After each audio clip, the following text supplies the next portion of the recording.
जगन्नाथ सांग मैंने चलतु आम जा आमर बगीचा बोली कौन कौन सब लग जाइए कौन कौन चलतु मैंने देखिपे सब जह्नी गच लगे जह्नी छोट छोट हो मु 3टी जह्नी तोड़ी गोटे पेंडी जह्नी आ लंबा जह्नी कहती कौन तो आपंकर कौन कहते मुझे जानी कि आमर यहाँ को पेंडी जह्नी छोटा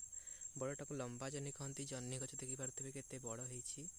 एवं तापर भी मुझे लेंबू गच देखी यहाँ को वर्षे है लगेनि कितु एतिक ही से ग्रो करी सजना गछ यहाँ बहुत जल्दी ग्रो कर यहाँ 12 मासी फल दिए बोली कहुए से लगे दि जाए 2टी गछ लग जाए तो ये बहुत बड़ है मो कांकड़ बारी